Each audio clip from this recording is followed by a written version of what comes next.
సంగారెడ్డి జిల్లాలో గిరిజన మోర్చా రాష్ట్ర అధికార ప్రతినిధి టీఎస్ఎస్ సభ్యులు డాక్టర్ భట్టు నాగేశ్వరరావు ఎన్నికల ప్రచారాన్ని నిర్వహించారు. గుమ్మడిదల మున్సిపాలిటీ 9వ వార్డు బీజేపీ బలపరిచిన అభ్యర్థి మద్ది మంగమ్మకు కమలం పువ్వు గుర్తు కోటు వేసి గెలిపించాలన్నారు.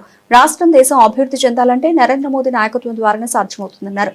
వారి అండదండలతో గుమ్మడిదల మున్సిపాలిటీని సస్యశ్యామలం చేసుకోవాలంటే మెదక్ పార్లమెంట్ సభ్యులు రఘునందన్ రావు నాయకత్వంలో సాధ్యపడుతుందని, గుమ్మడిదల మున్సిపాలిటీని సస్యశ్యామలం చేసుకునే సువర్ణ అవకాశం వచ్చిందని ప్రజలు ఒక్కసారి ఆలోచన చేసి బీజేపీ అభ్యర్థిని గెలిపించి బస్తీవాసులకు ఉన్న సమస్యలన్నింటినీ పరిష్కరించుకునేలా ఆలోచించి ఓటు వేయాలని అన్నారు. బంజారు బస్తీలో ప్రచారం నిర్వహించి బస్తీవాసులకు మాన్య మోదీ సంక్షేమ పథకాలను వివరించారు. కార్యక్రమంలో పార్టీ సీనియర్ నాయకులు జైపాల్ రెడ్డి, బాలరెడ్డి, బీజేపీ పార్టీ నాయకులు, కార్యకర్తలు తదితరులు పాల్గొన్నారు.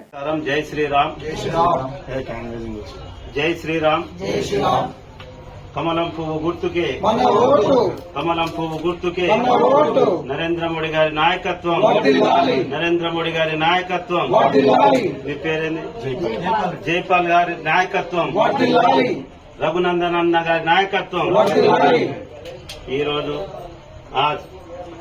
అప్పుడు గవర్నమెంట్ में आया था अपने సెంట్రల్ గవర్నమెంట్ అయితే అన్ని రోడే కావచ్చు, తర్వాత అప్పుడే రైతు వేదికలు కావచ్చు, తర్వాత అనేక సంక్షేమ పథకాలేమో सेंट्रल गवर्नमेंट अपने पूरा पैसा दे रही है.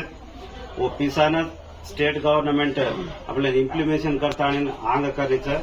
तो अपनो कैंडिडेट अपनी एरिया थी एक म्युनिसिपल काउंसिलर का गेलसा तो वो संबंधित एमपी ने गान और एमपी लाड से माहिती अपने चलो समस्या ड्రైనేజ్ సమస్య కావచ్చు, తర్వాత కాలనీ సమస్య కావచ్చు, వాటర్ సమస్య కావచ్చు, కమిటీ హాల్ సమస్య కావచ్చు, తులసి సమస్య లేదా ఓ సమస్య.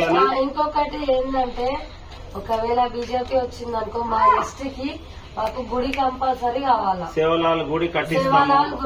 ఎక్కడ గవర్నమెంట్ ల్యాండ్ ఉన్నదని చెప్తే ఆ గవర్నమెంట్ ల్యాండ్ చూపిస్తే రఘునందన్ అన్న దగ్గర తీసుకెళ్లి ఎంపీ లాడ్స్ లకి వెళ్లి గుడి కట్టించే బాధ్యత కౌన్సిలర్ తీసుకుంటాడు. ఆయన తీసుకోకపోతే నేను దగ్గర నుండి కూడా మీ దగ్గర నుండి కొట్లాడి కట్టిస్తాడా.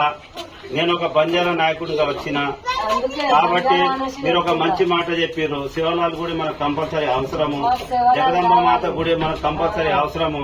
కాబట్టి మనం ఈ ఇష్యూని ఫస్ట్ అవర్లోనే అంటే మనం ఈ ఎలక్షన్ అయిపోగానే అక్కడ మనకి ఎక్కడైతే జాగా ఉన్నదో ఆ జాగా చూపిస్తే రఘునందన్ అన్న దగ్గర నేను వస్తా, ఈ కౌన్సిలర్ ని తీసుకెళ్లి ఎంపీ లాడ్స్ లకి వెళ్లి రాపించుకొని తీసుకొస్తా. ఇక్కడ శివలాల్ జెండా ఎగరేసే బాధ్యత నేను తీసుకుంటా. జై శివలాల్, జై శివలాల్, జై జగదంబ, జై శ్రీరామ్.